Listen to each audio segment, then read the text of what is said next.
Hello my beautiful people. So today I'm going to talk about two close friends, and there is a invisible manipulation which is called as gaslighting.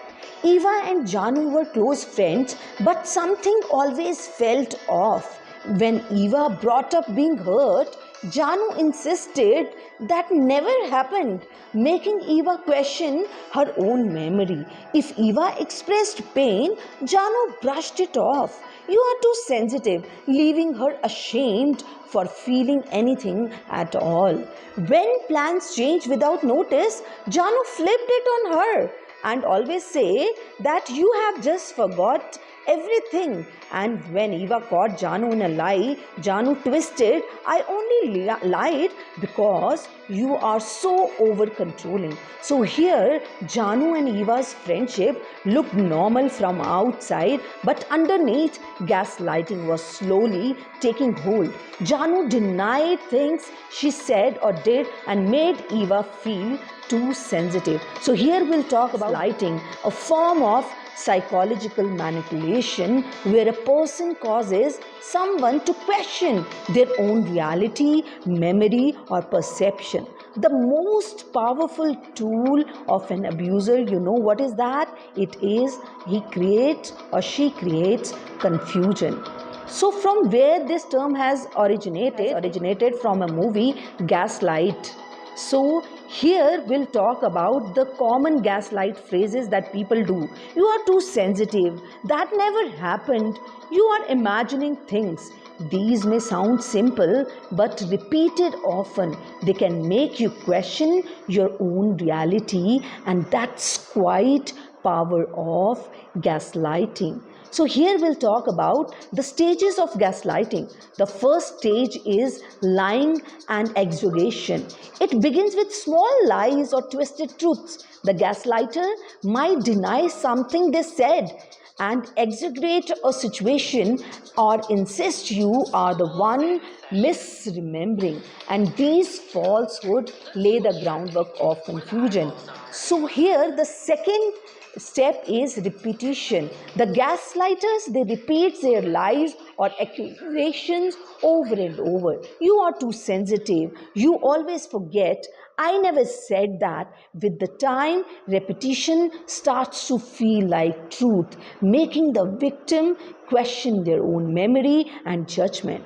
And the third step is escalation. When the victim resists or speaks up, the gaslighter turns up the heat, becoming defensive, angry, or even cruel. This creates fear, guilt, or emotional exhaustion, making it harder for the victim to stand their ground. Now, the next step is wearing down the victim.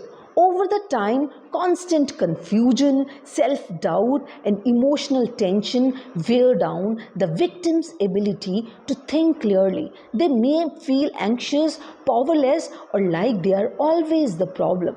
Their confidence starts to crumble because of the gaslighters. Now the last step is domination.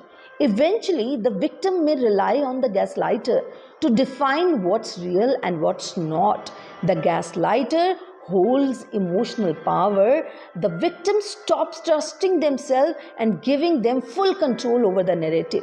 So remember, gaslighting does not happen all at once. It is a slow process unraveling your reality. So here are the psychological impacts like chronic self-doubt, anxiety, depression, identity erosion, isolation. Gaslighting does not just confuse you, it quietly rewires how you see yourself. Over time, it can lead to constant self-doubt, anxiety, even depression. You may feel like you have lost your sense of identity. Recognizing these signs is the first step towards healing and claiming yourself. So here are the example. Romantic partner example is there. They deny the events or words that never happened. You are imagining this even when you clearly recall everything.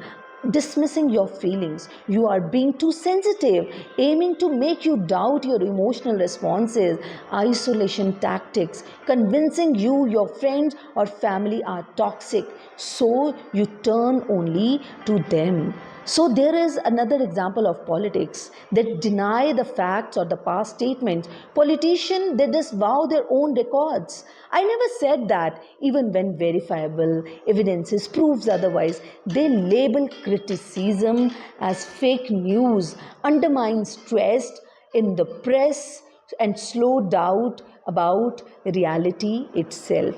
So here there are a lot of examples, and why it is dangerous, because it undermines trust in yourself and in institutions. How you can recognize these gaslighters? You feel uneasy around them, sensing something is wrong. They are constantly apologizing. You find yourself saying sorry for the things that are not your fault, doubting your memory or sanity. You replay conversation and events, question how you have to respond them.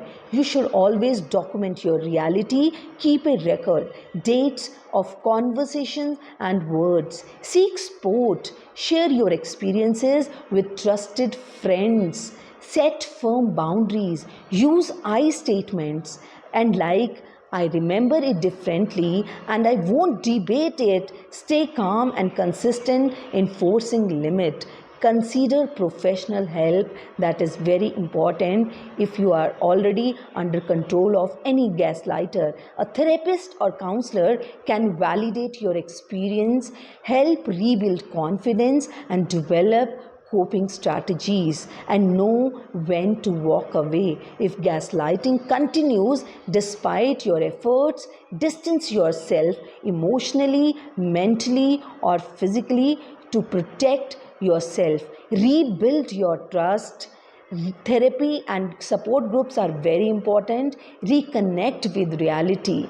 I hope you like this topic of mine. If you like this topic, you can always subscribe my channel. You can give your feedback, you can comment, and do like my topic. Thank you and have a nice day.